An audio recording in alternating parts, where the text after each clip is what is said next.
নির্বাচন নিয়ে অন্তর্বর্তী সরকারের বক্তব্য অস্পষ্ট বলছে বিএনপি। এ নিয়ে এটিএন নিউজের নিয়মিত আয়োজন আমাদের কথা অনুষ্ঠানের আজকের পর্ব। আপনাদেরকে স্বাগত জানাচ্ছি আমি সাইমুম জান্নাত। এ বিষয়ে জনসাধারণের মতামত শুনব, তবে তার আগে চলুন দেখে আসি এটিএন নিউজের প্রচারিত একটি প্রতিবেদন। বুধবার রাতে গুলশানে বিএনপির স্থায়ী কমিটির সভা অনুষ্ঠিত হয়। দলটির ভারপ্রাপ্ত চেয়ারম্যানের সভাপতিত্বে সেই সভায় নির্বাচন নিয়ে সরকারের বক্তব্য ও সংবিধানের পঞ্চদশ সংশোধনী সংক্রান্ত হাইকোর্টের রায়ের বিষয়ে আলোচনা হয়। বিএনপি নীতি নির্ধারণী ফোরামের আলোচনার সিদ্ধান্ত জানাতে বৃহস্পতিবার সকালে গুলশানে বিএনপি চেয়ারপারসনের কার্যালয়ে সংবাদ সম্মেলন করেন দলটির মহাসচিব মির্জা ফখরুল ইসলাম আলমগীর। প্রফেসর ডক্টর মোহাম্মদ ইউনূসের ভাষণে নির্বাচন সংক্রান্ত বক্তব্য একেবারেই অস্পষ্ট। মির্জা ফখরুল বলেন, বিএনপির স্থায়ী কমিটির সভা মনে করে নির্বাচন কমিশন গঠিত হওয়ায় নির্বাচন বিলম্বের প্রয়োজন নেই। নির্বাচন সংক্রান্ত প্রয়োজনীয় সংস্কারগুলো শেষ করেই দ্রুত নির্বাচন দেওয়া যেতে পারে। জনগণ এই ব্যাপারে প্রধান উপদেষ্টার স্পষ্ট বক্তব্য আশা করে। চিফ অ্যাডভাইজার সুনির্দিষ্ট একটা সময়ের মধ্যে একটা রোড ম্যাপ দিয়ে দেবেন, সেটা তিনি দেননি। এটা আপনারা আমাদেরকে কিছুটা হতাশ করেছে, একই সঙ্গে জাতিকেও কিছুটা। আর তারপরেই তার প্রেস সচিব যে কথা বলেছেন, এই কথাটা আবার সাংঘর্ষিক কথা হয়ে গেছে। সব দল অংশীজনদের সঙ্গে আলোচনা করে নির্বাচনের রোডম্যাপ ঘোষণা করা উচিত বলেও মনে করে বিএনপি। তাদের দায়িত্ব হচ্ছে এখন সমস্ত স্টেক হোল্ডারদের সঙ্গে আলোচনা করে এই বিষয়ে যেন কোনো বিভ্রান্তি সৃষ্টি না হয়, সেই হিসাবে একটা তারিখ নির্ধারণ করা, সময় নির্ধারণ করা যেতে পারে। নির্বাচিত সংসদই সংবিধান সংশোধন করার এখতিয়ার রাখে। পঞ্চদশ সংশোধনী নিয়ে আদালতের রায়ের মধ্য দিয়ে এই বিচার বিভাগীয় স্বীকৃতি মিলল, যাকে স্বাগত জানিয়েছে বিএনপি। যে ওখানে কিছু রাজনৈতিক সিদ্ধান্তের বিষয় আছে বলে আদালত হয়তো মনে করেছেন, সুতরাং রাজনৈতিকভাবে নির্বাচিত পরবর্তী সংসদ একটি নির্বাচিত সংসদেরই কর্ম যাবতীয় সংশোধনী বিবেচনা করার, আমরা এটাকে অ্যাপ্রিসিয়েট করি। শনিবার চীন মৈত্রী সম্মেলন কেন্দ্রে মুক্তিযোদ্ধা সমাবেশে বিএনপি চেয়ারপারসন বেগম খালেদা জিয়ার উপস্থিত হবার কথা থাকলেও মেডিকেল বোর্ডের পরামর্শে তিনি যেতে পারছেন না বলে জানান মির্জা ফখরুল। গত পরশু রাত থেকে একটু অসুস্থ হয়ে পড়েছেন, যে কারণে চিকিৎসকদের পরামর্শ অনুযায়ী এটাকে স্থগিত করা হয়েছে। Aminul Islam, ATN news, Dhaka. দর্শক, এতক্ষণ প্রতিবেদনটি দেখলেন, এবার চলুন দেখে আসি কি বলছেন সাধারণ মানুষ। নির্বাচন কবে হবে, নির্বাচন রোডম্যাপটা কি, কিভাবে হবে, কবে হবে, এই প্রশ্ন নিয়ে কিন্তু সবার মনের ভিতর তোলপাড়, কিন্তু তার কোনো স্পষ্টতা নেই। আর এই রোডম্যাপটা খুবই জরুরি, এটা আমার মনে হয় তাদের রোডম্যাপ ঘোষণা করা অত্যাবশ্যক। এখনই তাদের রোডম্যাপ ঘোষণা করা উচিত, তারপরে সেই অনুযায়ী আমাদের নির্বাচন হোক, সেটা আমরা চাই। কেউ নির্বাচন চাচ্ছে, কেউ চাচ্ছে না, কথা ওইটা না।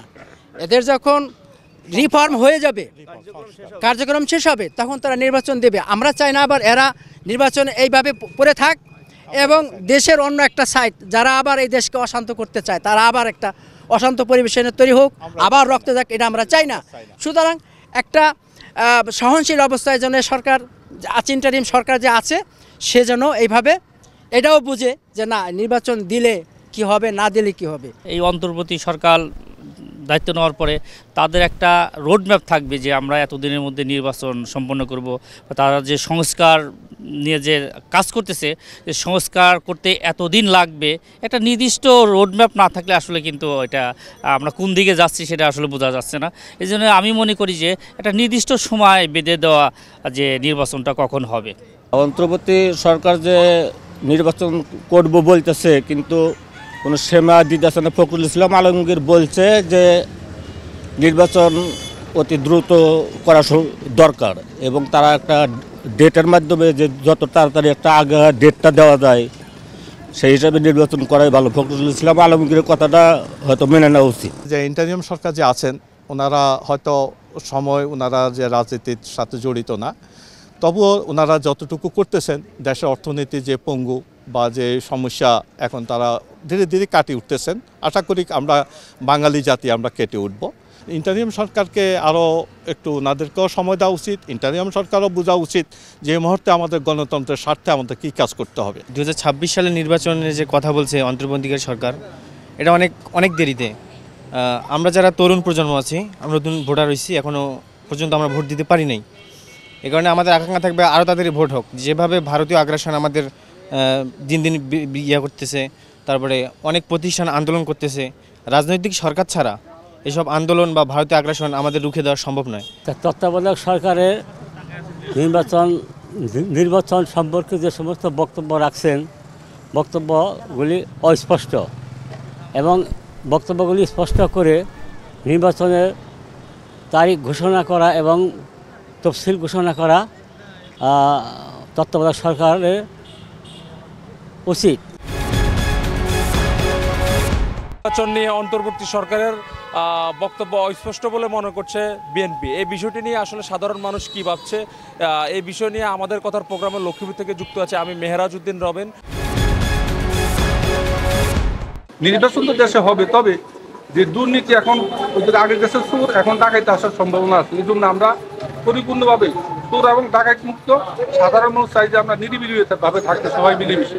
এজন্য পরিস্থিতির প্রেক্ষাপটে ডক্টর ইউনূস সাহেব যে প্রক্রিয়া হাতে নিয়েছেন এটা শেষ হওয়ার পরে নির্বাচন হোক আমরা চাই।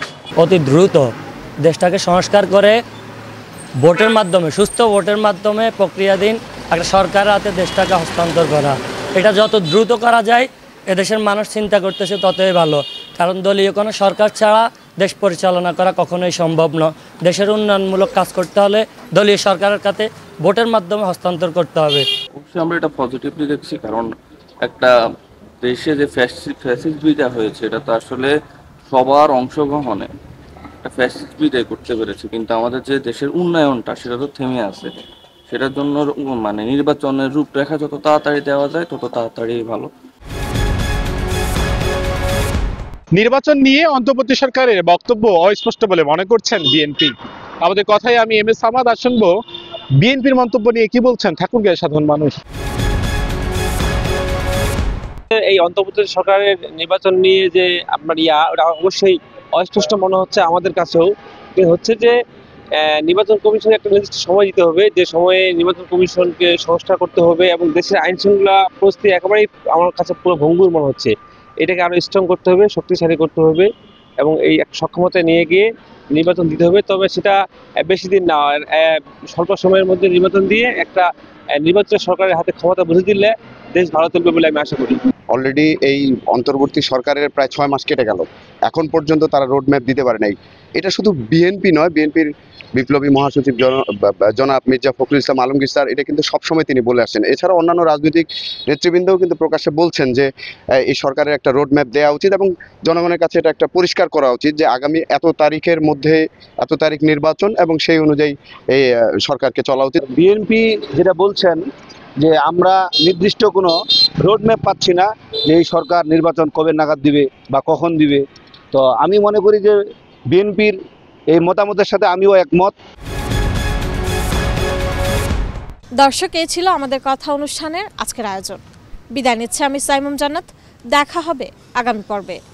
ততক্ষণ পর্যন্ত সুস্থ থাকুন, সুন্দর থাকুন, সঙ্গে থাকুন এটিএন নিউজের।